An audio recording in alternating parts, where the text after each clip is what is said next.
Oke Wak, jadi kisah yang akan aku ceritakan ini dikirim sama Wawa aku yang kita panggil aja namanya Santi dari Jawa Timur. Halo Santi. Dan melalui cerita ini Santi membagikan pengalamannya pada saat diguna-guna oleh suaminya yang kita sebut aja namanya Tony. Dan FYI, sekarang mereka udah pisah Wak ya, jadi mantan suaminya Tony. Jadi Wak, kata Santi, selama dia menjalani hubungan pernikahan dengan Tony, dia ini macam dibuat sayang terus-terusan gitu loh, macam gak bisa lepas dari Tony nih. Kalau nggak ngobrol sehari aja Natia rindunya tuh minta ampun. Santi ini dibikin tunduk gitu loh sama perintah suaminya Wak. Sampai jadi ATM berjalan aku rela Nat, kata dia. Nah sebelum kita masuk lebih jauh ke ceritanya Wak, Santi ini memang sempat menceritakan sedikit tentang kehidupan berkeluarganya antara dia sama Mas Tony ini. Jadi Wak, Santi dan Tony ini adalah pasangan suami istri yang menikah pada tahun 2017 lalu. Mereka terpaut usia yang lumayan jauh. Santi tuh nggak kasih tahu usianya berapa pada saat kejadian ini ya, tapi yang jelas pada saat menikahi Santi, Mas Tony ini usianya 12 tahun lebih tua daripada si Santi. Tapi Wak, meskipun usianya tuh jauh lebih tua ya, ternyata hal ini tidak membuat Mas Tony ini jadi pribadi yang dewasa Wak. Yang ada kata Santi, suami aku tuh pemalasnya bukan mainan, gak mau kerja, suka main, nongkrong gak jelas gitu di warung kopi sampai lupa pulang. Dan selain itu juga nih Nat, super duper nyebelinnya lagi, Mas Tony ini suka ngutang orangnya. Utangnya ada di mana-mana dan memang tetap bersikap kayak masa bodoh gitu Wak akan hal itu, macam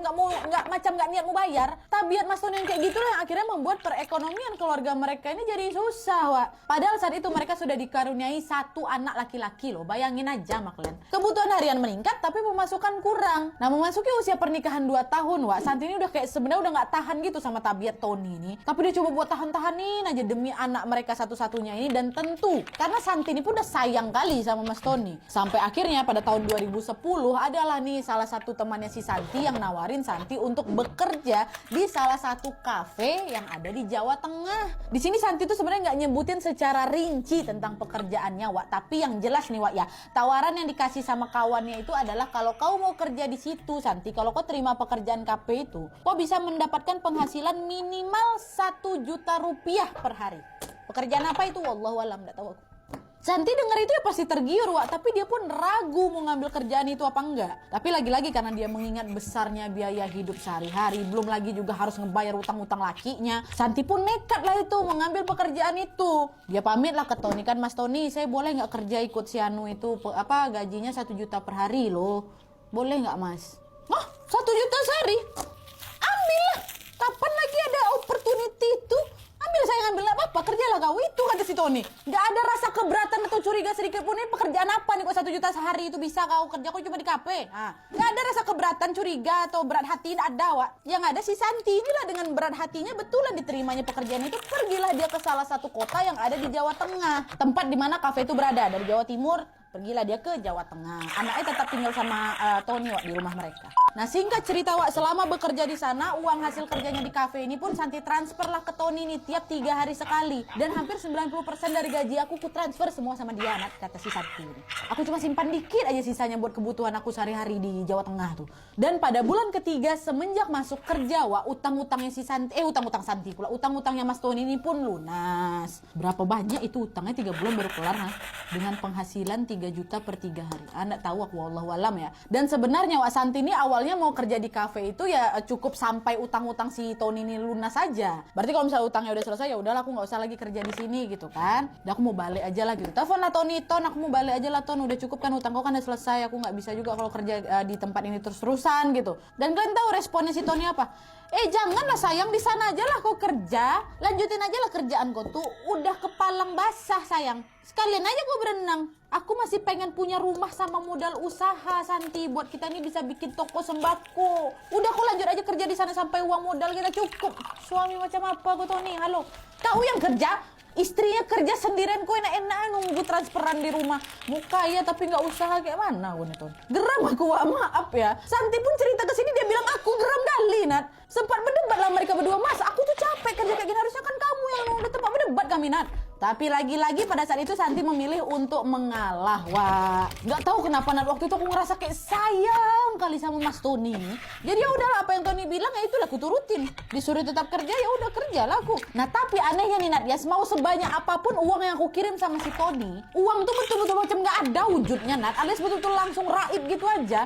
Dan biar kalian tahu bahkan tahun 2020 kemarin genap 10 tahun Santi ini kerja di kafe tuh, kehidupan mereka tetap gitu-gitu aja. 3 bulan udah selesai utangmu kan, 3 bulan 2010 lalu sampai 2020 kasih uang terus nggak ada, tetap kayak gitu aja kehidupannya. Yang dulu si Tony tuh bilang pengen punya toko sembako sampai punya rumah, nggak ada uang, nggak ada, nihil zong. Entahlah uang yang selalu dikirimin Santi itu dihabisan kemana sama si Tony. Padahal kawan-kawan aku yang kerja di kafe itu udah punya macam-macam, udah punya rumah, udah punya mobil, udah punya sawah, udah lebih makmur lah hidup mereka. Aku zong Nadia katanya. Udah lah tuh kan, aduh aku makan hati, sampai sini aja aku makan hati gitu loh, saking ini lebih horor lagi kurasa.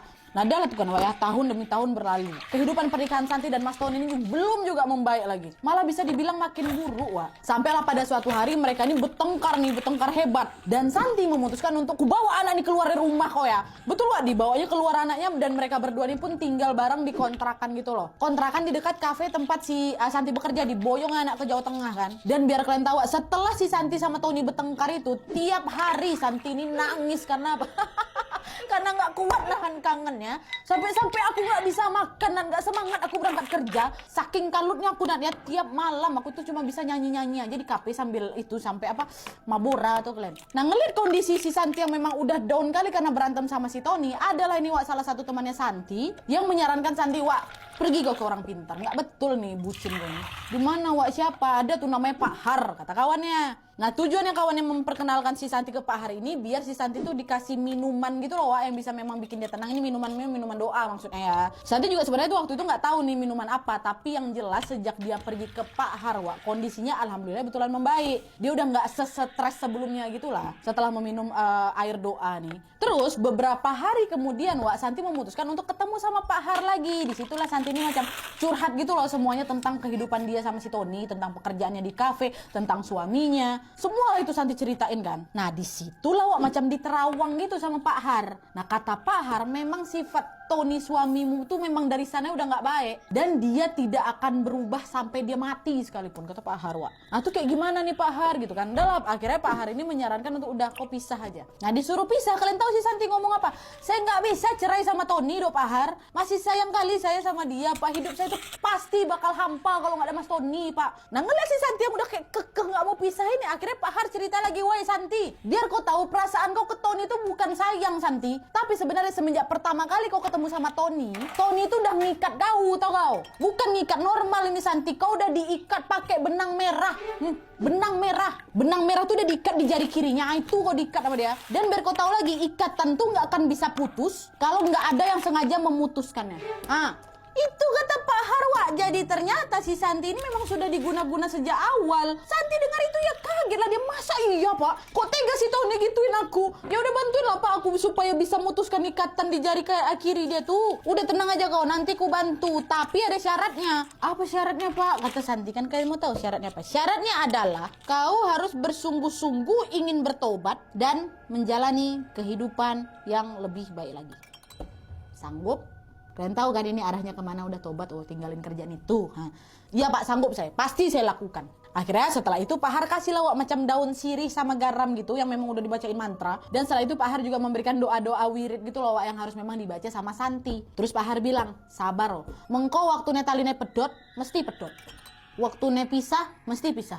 Sabarlah, nanti waktunya tali itu putus, pasti putus. Waktunya pisah, pasti kok pisah. Gitulah. Udah lah tuh kan, setelah itu Santi pun merasakan perubahan drastis, Santi merasa semakin tenang, jarang nangis, dan udah kayak nggak pernah ngerasa kangen gitu sama Mas Tony, udah nggak ada. Nah di saat yang bersamaan, Santi ini kenalan lah sama seorang laki-laki, namanya Mahmud. Kami kenalnya lewat Facebook, Nat, kata dia kan. Dan pada saat itu Mas Mahmud ini masih bujang, usianya 5 tahun lebih muda dari Santi. Udah lah kenalan, makin lama mereka makin akrab. Santi ini macam ketemu teman baik lah gitu kan. Dan sejak kenalan sama Mahmud ini, Santi pun udah kayak nggak mikirin si Tony lagi, Udahlah dekat gitu kan. Jadi kawan kelakuan baik lah gitu. Sampai akhirnya sekitar 1 bulan setelah pertengkaran terakhirnya dia sama si Tony, entah kenapa Tony tiba-tiba muncul di kontrakan si Santi. Entahlah dia ini dapat alamat aku dari mana, nah, tapi yang jelas waktu itu Tony sampai di kontrakan aku, dan tujuan dia datang ke tempat Santi ini bukan untuk ngajak balekan atau dipujuknya Santi, enggak. Dia datang cuman untuk minta uang Santi. Iyalah, sebulan mereka berantem kan, Santi nggak transfer uang lah, uang Tony habis. Barulah dia gerak nyari istri. Kesel kali kalian kan. Datang perkara cuma minta duit aja, nggak ada dia nanya kabar kok gimana, kabar kok Santi, anak kita sehat apa enggak, nggak ada. Halo, aduh, nggak boleh ngomong kasar, maaf. Mana sini kasih duit kau udah main pergi seenaknya aku.